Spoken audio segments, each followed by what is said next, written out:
और मैं और नागर जी यहाँ बैठे हुए हैं, जितना हमने सुना उसमें उन्होंने कहा कि एक खालिस्तानी होकर के आप बिल्कुल सुना, बिल्कुल। और इसके बाद गलत संजय जी, संजय जी एक खालिस्तानी नहीं बोला, आपको गलत फहमी मत बोलिए, आप गलत बात बोल रहे हैं। आप संजय जी देखिए, संजय जी बंगाल में अच्छा संजय जी बात तो सुनिए, बात खालिस्तानी बोला। अरे सुनिए तो, शुभेंदु अधिकारी आप झूठ मत बोलिए, झूठ मत बोलिए। ठीक है, अब एक बार अवस्थी जी का कमेंट आने दीजिए। ठीक है, ठीक है, मत बोलिए। अच्छा ठीक है, में पूरा बोला गया है, एक सिख ऑफिसर अधिकारी को खालिस्तानी बोलता, आपको शर्म नहीं होता है क्या? संजय जी अच्छा अब आप सुन लीजिए ना। संजय जी अब सुन लीजिए, बहुत हो गया ना अवस्थी जी। हाँ संजय जी बात बड़ी साफ सी है, मैं सिर्फ टीएमसी पे नहीं, जिस भी पार्टी के नेता इस तरीके का कोई धमकी भरा वक्तव्य देते हैं, विज्ञापन देते हैं, भाषण देते हैं, मुझे लगता है कि कुछ भी ऐसा होना चाहिए जिसमें इलेक्शन कमीशन उस उम्मीदवार की उम्मीदवारी इमीडिएट रिजेक्ट कर दे, इलेक्शन ही ना लड़ सके। एकमात्र तरीका ये है। लेकिन दुख की बात यह है कि ऐसे में वो कहेंगे कि तानाशाह हो गया, एक पार्टी के कहने पर हुआ। सब पार्टी मिलकर करें कि जो सामने होगा, फिर ये ना कहें कि मेरे वक्तव्य को घुमा फिरा करके तोड़ मरोड़ करके पेश किया गया। और दूसरी बात संजय जी आपको मैं बता दूं, आपने कहा कि ये उसके बाद जो होगा 26 अप्रैल के बाद तो हम ही आएंगे, अगर बीमार पड़ोगे तो हम। अरे बीमार पड़ने की सेवा करने के लिए आचार संहिता नहीं लागू होती है, नोट देने के लिए होती है कि नोट नहीं दे सकते आप, सेवा अभी भी कर सकते हैं आप, उसके लिए 26 तारीख का इंतजार मत करिए आप। इसलिए आप अपने उस विवेक का इस्तेमाल करके, अगर किसी ने कोई गलत बात कही है, मैंने कहा ना किसी भी पार्टी का, मैं बिना किसी इफ एंड बट के कहता हूं कि किसी भी पार्टी का कोई भी उम्मीदवार इस तरीके का, एक उम्मीदवार था जिसने उत्तर प्रदेश में कहा था कि नहीं इन पुलिस वालों का कोई वो मत करना, ट्रांसफर मत करना, इनका पहले हफ्ते भर रखूंगा, इनका हिसाब किताब करूंगा, तब इनका ट्रांसफर करूंगा, ये कहा था। जो भी व्यक्ति कहता है ऐसा, किसी भी पार्टी का हो, मुझे लगता है कि इलेक्शन कमीशन को यह अधिकार दिया जाना चाहिए कि जिसमें, या फिर सारे पार्टियों के मेंबर हो जाएं, उसमें ऐसी कोई कमेटी बने, कोई वॉचडॉग बने कि जो भी इस तरीके की धमकी देता है, जो भी इस तरीके की धमकी देता है, धमकी भरे अंदाज में बात करता है, और सुन लीजिए, पोस्ट पोल वायलेंस होती है, अगर चुनाव के वोट डालने के बाद अगर किसी को मारा पीटा जाता है, उसकी पीठ पर यह लिखा जाता है कि मैं भाजपा का सदस्य हूं इसलिए मुझे मारा गया, और जनता को क्यों तो बोला है उसका चुनाव रद्द होना चाहिए, उस क्षेत्र का चुनाव रद्द हो जाना चाहिए। अच्छा अमलेंदु जी, ये ऐसा नहीं है कि सिर्फ ये दीदी के साथ है, ये बिहार से भी इसी तरह की आवाज सुनने को मिलती है, ये दिल्ली से भी इसी तरह की आवाज सुनने को मिलती है। मीसा भारती भी आवाज तो चौतरफा वो घिर रही हैं, तो अब वो कुछ और बोल रही हैं, वो कह रही हैं कि तोड़ मरोड़ कर पेश किया गया। लेकिन उधर संजय सिंह जब 6 महीने बाद बाहर निकलते हैं तो वो भी इसी तरह की बात कहते हुए नजर आते हैं। क्या ये विपक्ष का एक पूरा, क्या देखें, एक स्ट्रैटेजी है क्या? ये पूरा एजेंडा यही चल रहा है? इस चीज में नहीं है कि किस तरह खुद जीते, इसी चीज में है कि किस तरह से आप इस तरह के तमाम ठेठ कर्म कर सकें। नहीं, ऐसा नहीं है हिमानी जी। असल में भारतीय जनता पार्टी के पास क्या एजेंडा है अभी तक ये मालूम नहीं पड़ा है, क्योंकि अभी तक उनकी घोषणा पत्र की समिति भी नहीं बन पाई है और उसकी कोई बैठक नहीं हो पाई है, जबकि दूसरे दलों के घोषणा पत्र आ गए। नहीं, इस तरह से नहीं सरदार आरपी सिंह जी, सरदार आरपी सिंह जी, लेकिन प्लीज शब्दों का हम ख्याल रखें, ठीक है, इत्मीनान से।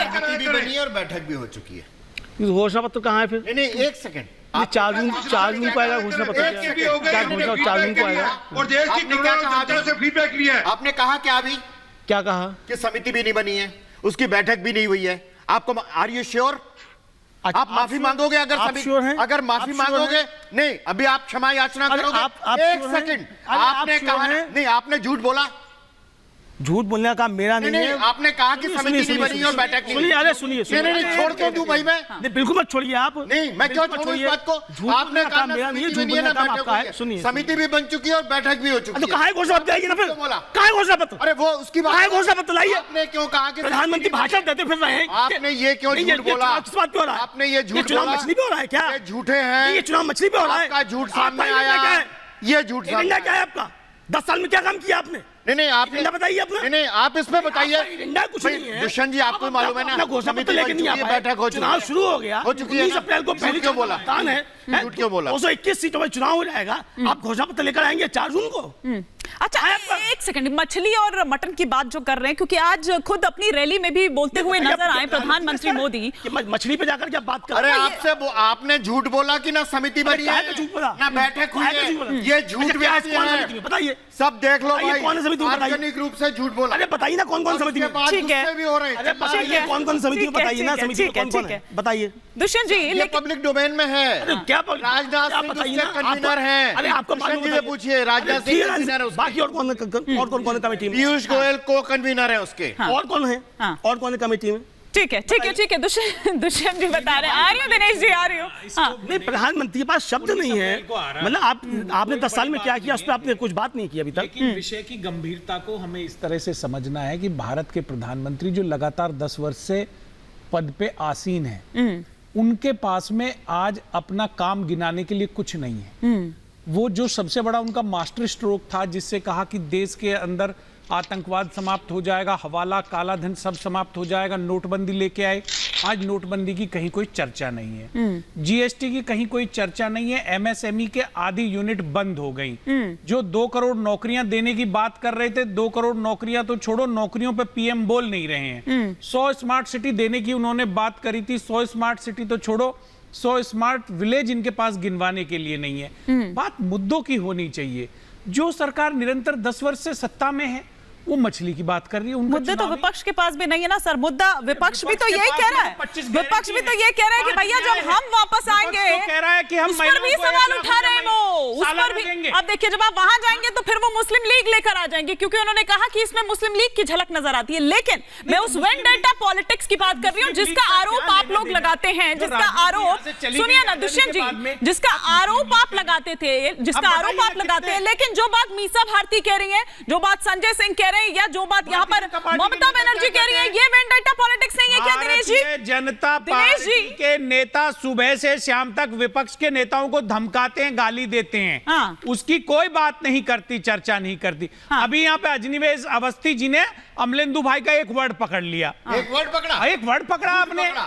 आपको बताना चाहिए देश में 10 साल क्या हुआ। शब्द नहीं पकड़ा भाई। अरे हो जाता है कभी कभी, ले आप बताइए 10 वर्ष में देश के उत्थान के लिए क्या किया, भारत के उन्नयन के लिए क्या कहा, युवा के लिए क्या कहा, महिला के लिए क्या हुआ। झूठ बोल के महिला आरक्षण की भी बात कर रहे हैं तो 2029 में नौकरी मिलेगी तो पता नहीं 2047 में भारत विकसित होगा।